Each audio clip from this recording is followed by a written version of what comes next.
We're going to have a better start this time. Are we? I was like... Yes, okay. we are. Well, and you're not going to have to do elevator music because you're editing this one. I am editing this one. That's correct. This is mine. Dibs. I'm still recoiling from that whole story you just told me. I don't know how I didn't know any of that.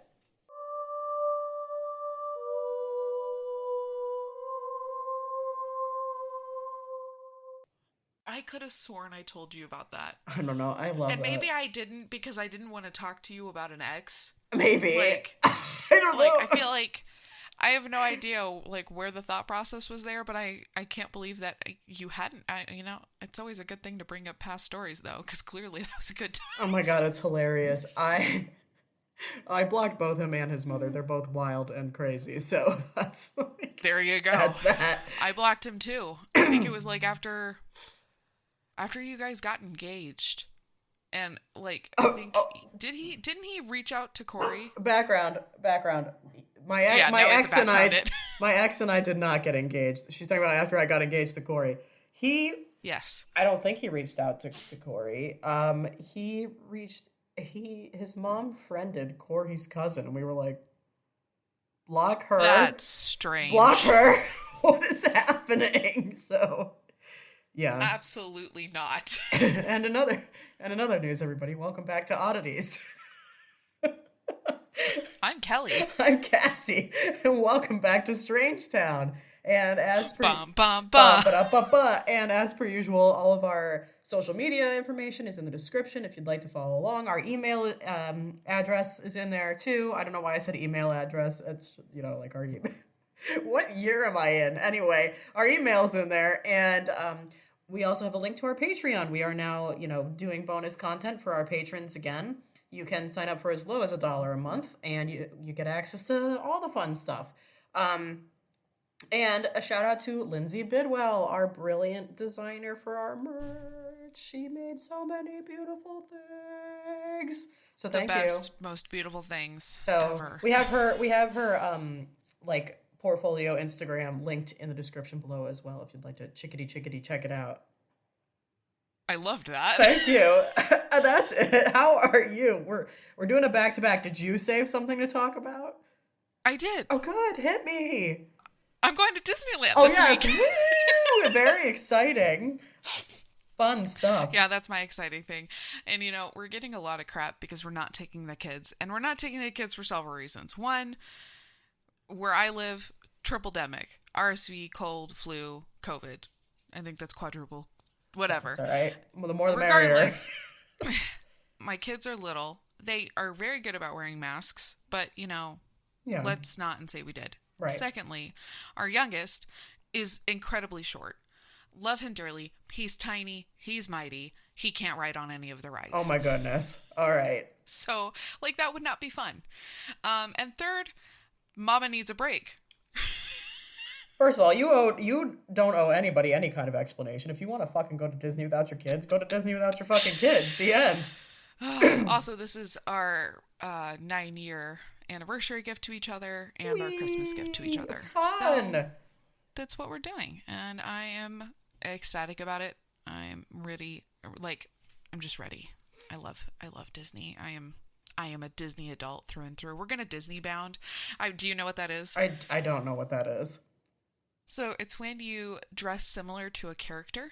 Oh my god. To Disney, and like modern day clothing. Right. Per se. Right. So, but Michael and I are gonna Batu bound for Galaxy's Edge, and cool. We have Star Wars gear. And actually, you got a sneak peek of how my hair will be done. Oh my god, it's gonna look so good. By the way, I loved your hair like that. I wish I could pull off space buns. I look like a jackass. You looked adorable.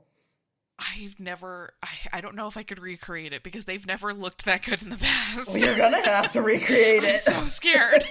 Well, I hope you guys have so much. What's your favorite ride at Disney? It's between Pirates of the Caribbean and Haunted Mansion. Do you like roller coasters? Definitely. I love roller coasters. Oh, okay.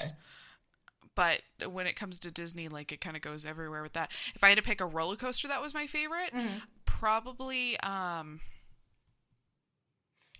it's Space Mountain. Space Mountain's fun. That's a good time. Yeah. And then for California Adventures, which is like, the Disney sister friend, they're across the way from each other. It's definitely the Incredible Coaster. That is so much fun. Cool. Yeah. Oh, that's cool. I never knew like if you liked roller coasters or not, or like what your like overall vibe is. Haunted Mansion is where it's at. Well, and this time of year, they decorate it for the Nightmare Before Christmas. Oh, that's awesome. So it's so much fun. That's cool. I mean, I've been to Disneyland when I was like very, very small, so I hardly remember Disneyland. Disney World, I've been to a little more recent. I mean, not like recent, but like within like the last 10 years. And I enjoy the Everest coaster and I like the Rock and Roller Coaster. They're both a good time, but like I'll ride any of that shit there and be lit about it. So love that. Yeah, I mean, I'm just we're here for a good time, not a long time. Get the fuck on the rides. The end. And coming soon to our merch. So I still think we should do probably a Disney trip, the four of us. I think we'd have a good time. Oh, 100%. I'm all over that. I have to be honest, though, it has to happen in an off season because the last time I went to Disney, I got dehydrated and then I got a kidney stone. So, like, let's go when it's not hot. No, we hydrate or we dihydrate. That's correct. We only clear urine. That's all we want. So... Did you know you can get free water, ice water at Disneyland and all the lands, Disney World? I did not know that. Whatever. Yeah, all you have to do is go up to any of the kiosks, ask for ice water, and they will give it to you because they don't want anyone dehydrating. They don't want anyone passing out and ending up in the good old Disney hospital. There's a Disney hospital? Which is actually pretty cool. There is a Disney hospital. Wow, well, don't tempt me with a good time. So, anyway, I hope you guys have a blast. I think it's well deserved, so enjoy. I will take tons of pictures and send them to you. Flocks, I would love to see them. So how are you? What's going on? Yeah, I was supposed to save something. You told me to save something, but frankly, there's not. Okay, I know for a fact you have something going on this week. The orchestra? Yeah. Yes. Okay, good, cool. Right, thank you. So, Corey and I got my parents and his mom we like part of like the Christmas gifts that we're doing. We got tickets to go see the Trans-Siberian Orchestra. So we're gonna go to that Wednesday night. It's Wednesday, December 21st, which is I think literally like a month before this comes out. Month after. Yeah, but anyway, this is I'm really looking forward to it. People say it's like a good ass show, so I'm fucking pumped. I heard they use like pyrotechnics and shit. If there's not fucking flames on stage, I'm gonna be pissed. Fire. There better be fucking fire. Nothing says Christmas like fire. It's the Yule log, baby. So I'm here for it. I love this energy so Thank you. much. You know what this energy is? It's because I'm done with school and my soul's not being crushed slowly. So you know what? You are much brighter. I'm light and free and happy. Well, that's because I don't have to wake up at like 4 a.m. anymore to do homework. Like that's what I was doing. I was getting up at like 4 o'clock and doing homework and then 100%. Working and also fitting in like my biking and like workouts and shit. I'm just like, now I can. And podcasting and, keeping up with friendships and getting married. Animals. And she had a moving. very, very full plate, y'all. You have no idea. I did. I was a tired bitch and now I'm a bright, rested bitch. So I'm very happy. Yes. I love this for you. Thank you. But that's really, that's really it for me. Aside from like the usual, like doing the Christmas prep. We're going to be baking my ass off, making some cookies and shit. Finishing the bathroom downstairs. We're going to paint. We're going to install a cabinet because there was no storage in that bathroom. It was driving me fucking crazy. So I hate when that happens. I was like, I need to put the fucking toilet paper, like the extra toilet paper somewhere. I need to put shit. I have nothing. There's nothing. It's all sitting on top of our toilet right now, and I hate that. So anyway, we're remedying that situation. Here we are. And that's my update. Very exciting stuff. So I think it's a great update. Honestly. Thank you for the encouragement and the support. Oh, always. You'll always get that from me. I'm like a good bra. I'll support you till the end of time. I know you will. God bless you. I love that. But I have to say, I copied you the last 2 nights. You copied me. I have taken 30 minutes before going to sleep to read just a book of my choosing. Does it feel good? And it feels so good. I'm like, Cassie knows what's up. This shit is legit. I am older, therefore wiser, So. That much older than me. Stop. I know. I've been reading Bridgerton, so I'm reading some smut before bed. Oh, I know. I've had this book for ages, and I was like, I'm gonna finally fucking read it. And let me tell you, like it was like boring. And then all of a sudden the author was like, boom, here's one sex-filled chapter. And I was like, what the fuck? And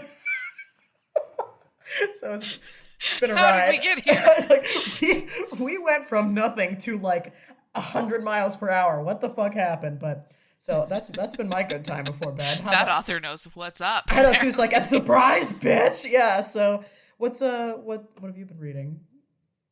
I've been reading The Inn at Harmony Island, which is also a smut book, but smut light compared to Bridgerton.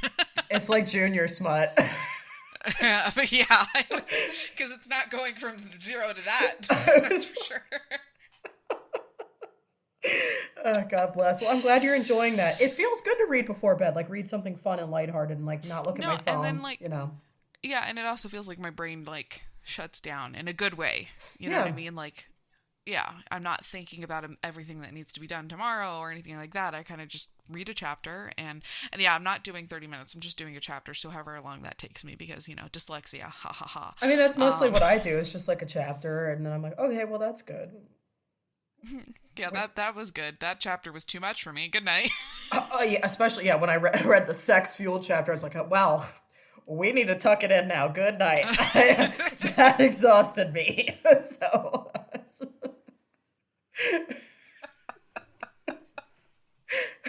I love everything about this intro. Welcome to 11 and a half minutes of our intro. So here we be. I am intrigued by the title of your topic this week. I did see the title. Should I kick us off? I think I can't stop doing that, first of all. Second of all, I'm pretty sure this is yet another Cousin Caitlin. So thank you, Cousin Caitlin. P.S. Snaps for Caitlin. She would love to come back on the show, by the by. And we've had a couple of we can let other listeners who would like to be on. So I think maybe we in the can new make year. that happen. Yeah. Any hoozles, kids. I'm talking about the 38-minute war. We're getting historical today. This is like the shortest war in history. Am I surprised that there's a war that exists that is this short? No, because if history tells us nothing else, it's that the human race is very petty and bizarre. So, facts. Here we be. The official name of it is, it's very little known, but it's the Anglo-Zanzibar War of 1896. It is generally considered to be the shortest war in history, lasting for a grand total of 38 minutes. So the story begins with the signing of the Heligoland-Zanzibar Treaty between Britain and Germany in 1890. This treaty basically drew up spheres of influence between the imperial powers in East Africa, and then Zanzibar was ceded to British influence, while Germany was given control over mainland Tanzania. By the by, we don't like that this is happening, but this is what happened. So with this newfound influence, Britain declares Zanzibar a protectorate of the British Empire, and they moved in to install their own, quote, puppet sultan to look after the region, and his name was Hamad bin Thuwaini, who had been a supporter of the British in the area, and he was given the position in 1893. So here's the build-up to the conflict. Hamad rules over this relatively peaceful protectorate for 3 years, until August 25th, 1896, and he dies suddenly in his palace. He's just like, well, that's enough. I've seen enough, and he dies. So, which, same. Although the truth will never be fully known about the causes for his death, it is widely believed that his cousin, Khalid bin Bargash, had him poisoned, which is, very uncool. Could you? Khalid, this wasn't necessary. So this belief is compounded by the fact that within a few hours of Hamad's death, Khalid had already moved into the palace and assumed the position of sultan, all without British approval. Talk about, cojones. He was just and you're dead, and I'm moving in. So needless to say, the local British diplomats were, pissed. And the chief diplomat in the area, Basil Cave. You made that up. No, it's right there. And I giggled when I read it, so I included it in my notes. He quickly declares... What's that? Not only did you giggle, but the way you looked at me. I knew it was coming. I was like, Basil Cave. So he quickly declares that Khalid should stand down, and Khalid is like, no, and he ignores these warnings and instead starts gathering his forces around the palace. No. These forces were surprisingly well armed, although it's worth noting that quite a few of their guns and cannons were actually diplomatic gifts that had been presented to the former sultan. So anyway. So he only had it because... Right. So wow. By the end of August 25th, Khalid had his palace secured with almost 3,000 men, several artillery guns, and even a modestly armed royal yacht in the nearby harbor. So at the same time, the British had already, they had 2 warships anchored in the harbor. It's the HMS Philomel and the HMS Rush, and the troops were quickly being sent, ashore to protect the British consulate and to keep the local population from, rioting. So Basil Cave also requests backup from another British ship, the HMS Sparrow, which enters the harbor on the evening of August 25th. And even though Cave had a significant armed presence in the harbor, he basically knew that he didn't have, the authority to open up official hostilities without, express approval from the British government. So to prepare for, all possibilities, he sends a telegram to the Foreign Office that evening stating, quote, "Are we authorized in the event of all attempts at a peaceful solution proving useless to fire on the palace from the men of war?" Meanwhile, while waiting for a reply from Whitehall, Cave continues issuing ultimatums to Khalid, but basically to no avail. He was just no. So the next day, 2 more British warships enter the harbor. There's the HMS Raccoon and the HMS St. George. Yes, I'm indeed. Sorry. Why the Raccoon, of course, a mighty warship. That gives me Pocahontas vibes, though. Big time. The HMS St. George was carrying Rear Admiral Harry Rawson, commander of the British fleet in the area. At the same time, Cave had received a telegraph from Whitehall stating, quote, "You are authorized to adopt whatever measures you may consider necessary and will be supported in your action by Her Majesty's government. Do not, however, attempt to take any action which you are not certain of being able to accomplish successfully." So basically, don't open fire and go crazy unless you know that you will be the one to finish this. So the final ultimatum to Khalid is issued. That was on August 26th, and he demands that they leave the palace by 9 a.m. the next day. That night, Cave also demanded that all non-military boats leave the harbor, in preparation essentially for war. He was like, look, the shit's gonna hit the fan, this guy keeps saying no, get the fuck out. So 8 a.m. the next morning, only 1 hour before the ultimatum expires, Khalid sends a reply to Cave stating, quote, "We have no intention of hauling down our flag, and we do not believe you would open fire on us." You would never. You're lying, bitch. So Cave replied in true 19th century British diplomatic style, saying that he had no desire to fire upon the palace, quote, "But unless you do as you are told, we shall certainly do so." So then we arrive at the conflict itself. That was the last that Cave heard from Khalid. And at 9 a.m., the order was given for the British ships in the harbor to start bombarding the palace. By 9:02, so 2 minutes in, the majority of Khalid's artillery had been destroyed, and the palace's wooden structure had started to collapse with 3,000 defenders inside. And it is around this time, 2 minutes after the bombardment started, that Khalid is said to have escaped through a back exit of the palace, leaving his servants and fighters to defend the palace alone. By 9:40, the shelling had ceased, the Sultan's flag pulled down, and the shortest war in history had officially ended after 38 minutes. That's impressive. I know, but it's a bummer because for such a short war, the casualty was actually, the casualty rate was pretty high. Over 500 of Khalid's fighters were killed and wounded in those 38 minutes, mainly due to the high explosive shells exploding on, the palace's relatively flimsy structure. And then one British petty officer was also severely injured, but later recovered in a hospital. So essentially what happened after this was Khalid was out of the way. The UK was free to place pro-British Sultan Hamoud on the throne of Zanzibar, and he ruled on behalf of Her Majesty's government for the next 6 years. As for Khalid, because what the hell happened to him after escaping out the back, he managed to escape with a small group of loyal followers to the local German consulate. Despite repeated calls from the British for his extradition, he was smuggled out of the country on October 2nd by the German Navy and taken to modern-day Tanzania. And it was not until British forces invaded East Africa in 1916 that Khalid was finally captured and subsequently taken to, St. Helena for exile. And then after serving time, he was later allowed to return to East Africa, and he died in 1927. And that is the 38-minute war. Wow. All because this one dude, Khalid, was that was a roller coaster. Yeah, he's like, "I'm gonna poison my cousin and move in." And then, they were like, "I'm gonna poison my cousin and become ruler." And then they were like, stop me. You need to stand down. And he was like, "No, and then the war like happened. A toddler. No. And that's the 38-minute war. And that was also a very fun one to research. I was reading this and I was like, what the fuck is happening? Like, talk about like that escalating quickly. Yeah. So, yeah. And I mean, it was under an hour. Well, that's impressive. Yeah, and it's, but it's also like super unfortunate. Like 500 people died. Yeah, for such a short war, the amount of casualties that's crazy. That's quite high, and so that's a huge bummer, and the whole thing is fucking wild. I don't know if our listeners, I don't know, I think I've mentioned this. I have a degree in history. I never learned about this shit. We need to cover this shit. This is interesting.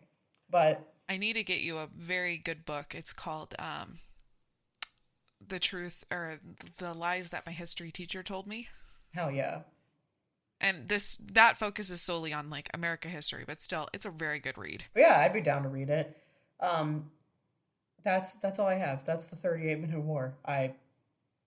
So I'm just gonna go in and say I love that this last week I hit a little literary history. This week, you hit a little world history. That's right. And now I'm gonna go into something spooky. And last week you went into something spooky. Oh my god, we mixed it's blood. Like we're best friends or something. Oh, I love that. Okay, hit us. What's the spook-a-la-book? So we're going back down to New Orleans. Oh, we're back. Oh, my favorite place. Excellent. We're getting good food and spooky shit. Right? For centuries, there's been a spooky story circulating of the Grunch, a deadly monster on the outskirts of town. Picture this, because this was the description given to me. I'm ready. A car drives down a dark road and stops. You look through all the windows to find no passengers. All of them have vanished. It's just another casualty of the Grunch, resident evildoer and demon of New Orleans. What? So it just like alters your reality? Apparently. What the fuck? Okay, cool. Hit us with the Grunge. Which, by the way, I 100% got confused with The Grudge, like that movie about the Japanese spirit or whatever. But yeah. So think of Grinch, but grunge. But grunge, like the '90s movement where everybody dressed very cool. There you go. Okay, good. He had legs of a goat, but was the size of a large man. Not tiny like a goat, but he had like goat legs. Oh my god. That's the description I read. I love that. They're like, by the way, it was really big ass goat legs. Okay. Almost like God Pan, unlike Pan, he didn't have his funny little personality or funny little flute. He was actually quite vicious. Oh my god. The anti-Pan. Accounts of the goat-headed menace started shortly after the Louisiana Purchase, with most recent sightings being in 2005. Oh shit! The Grinch is said to hide in the tall grass and exists off the blood of goats and humans. Same. For sure. It preys on those who park their cars on its namesake road at night, and the Grunch has sharp teeth, long claws, and it is said that he would rip his victims open. Oh my goodness. Violent. Holy shit. This is violent. Yeah. Stories vary, but one suggests that voodoo priestess Marie Laveau. Oh, my girl. Didn't you cover her? Yes, I did. Yeah. Laveau. She's the bomb.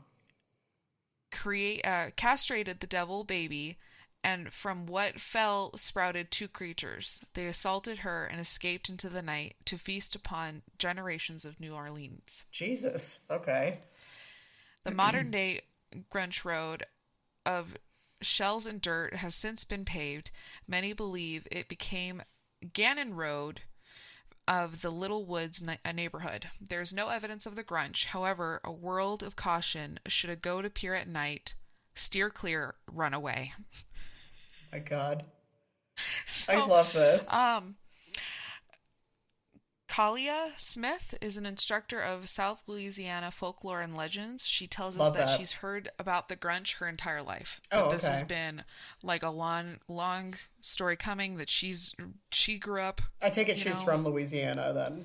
It sounds that way. from Cryptid Wiki. Hell yeah. Hell yeah. The Grunch Road monster is an alleged capybara. Oh. They're cute. Is an alleged capybara sighting in New Orleans. The Grunch is described to be an elaborate cross between the candid and reptilian capybaras. Capybara. Like, wait, Maybe those like the big coffee this morning. Like the big rodents? Yeah. They're cute. Okay. New Orleans residents have so named the creature the Grunch, but sightings and tales, unlike its cousins, seem to go back further in Louisiana history than in other areas of the world. The Grunch story supposedly goes back to Crescent City's early roots. Interesting. So, wow, it's interesting that they were like, "Are you sure it's capybara? It's not chupacabra." Chupacabra. Oh, okay. That's better. Sorry. No, that's okay. I was like, how did they arrive at a goat man from those cuddly little babies? I love them. Right. The chupacabra. Okay, this sounds right. Cool. The legend of the Grunch Road. The legend of the Grunch Road revealed that some people claim it was in Chalmette, Louisiana. I don't know. While others claim it was New Orleans. But the real Grunch Road was located in the remote part of eastern New Orleans, near the community of Little Woods. Most people only ever encountered Grunch Road by accident. Oops. Okay. That's an unfortunate accident. That's a big oops. All right. A dead end of scant shells and sand, sheltered by overgrown woods and great tall water oaks. It led the ferny darkness of off the major 2-lane highway of Hine Boulevard. From the ghastly goat people. The ghastly goat people. And several ghosts of who only knows what. Stories floating lights and strange cries in the night continue to this day. Photos of the creature alleged to be the Grunch have surfaced over the recent years, keeping the legend of the Grunch Road alive today. I love that. Do you believe it? What would you do? This is what I believe. There's a lot of weird things in Louisiana. There's a lot of weird things in New Orleans. And I love that your girl Mary was brought into it. And like she did some crazy things that like makes me go, I wouldn't put it past her. I love Marie Laveau. She's such a badass. And then like this whole thing, I mean, if it's going to exist anywhere, it's going to be New Orleans. Exist there. So, yep. You were going to ask me a question. I'm sorry. I think I cut you off.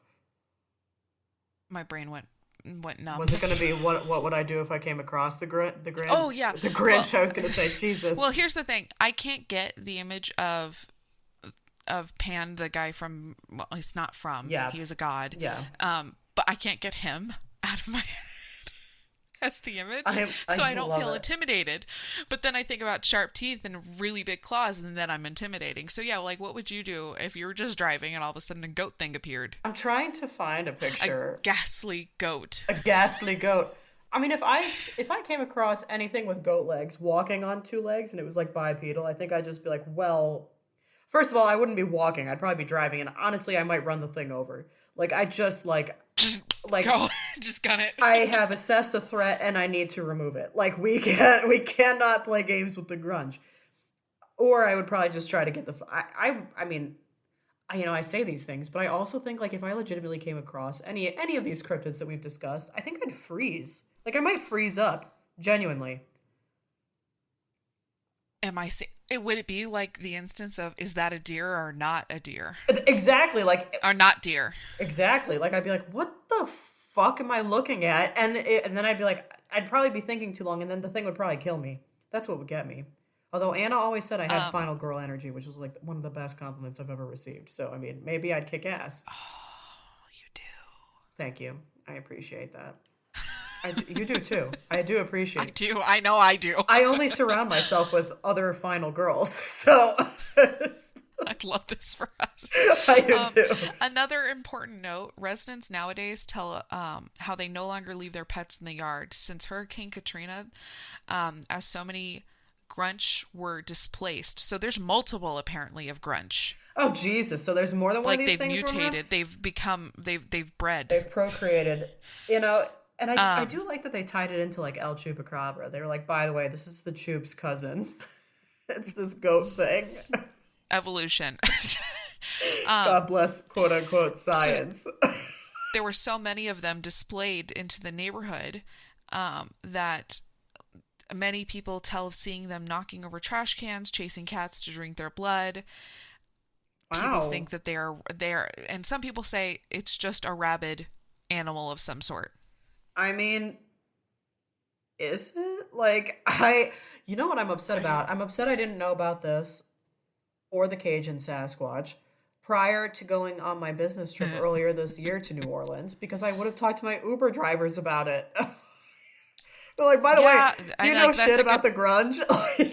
Hey, look, I'm on a podcast. I need some information. Tell me your stories. Well, first off, I would ask, are you a native to this area? Yes. Like, have you lived here your whole life? Because I don't think I would trust anybody who has moved there and lived there for like the last 10 years. No, they need to be somebody who ingrained. Was born, raised in that area. Yes. Big time. That's the fact of it. That is the fact of it. There is no better source. Like, it has to be that way. Bottom line. Yeah, I mean, I wish I knew about this. I would have they probably would have I probably would have gotten like a 1-star rating from my Uber driver. They would have been like, nobody pick up this crazy fucking bitch in the future. She talks of the spookala-boogalas and I don't want to be cursed. I'm not trying to have that in my car. I love that for me. This is a crazy topic. I had no idea that this existed. Good find. How did you find it? I love when I find things, weird shit in Louisiana. That's what Google. I Googled. I love that. And then I added it to my 52 topics, which, by the way, I think I'm coming up on halfway through that list. I love it. That's awesome. Yeah, that's wild. I mean, yeah, if it's gonna exist anywhere, I think it's gonna be Louisiana. Like, it's 100%. Either Louisiana or like, I don't know, Oregon. I feel like the Pacific Northwest has a lot of weird shit too. So like, you know. Oh, big time. Like, it's one of those spots. Or like Nepal. I feel like Nepal probably has some crazy shit going on by like Everest, Yetis and whatnot. And then we jump all the way back to dead center of the U.S., Missouri. And then Missouri, which has apparently everything. So, wow, this was a ride of an episode, as per usual. It was. Yeah. God, yeah. Long story short, nobody poison your cousin. Okay, for starters. And run away from the goat man. The goat-chupacabra. The goat-pacabra. Steer clear of Grunch Road. That's right. Don't accidentally find it, because I think that's where you end up being screwed. I mean, yeah, pretty much if that's what's happening, you're already shit out of luck because you're lost. But there you go. Until next time. Stay strange.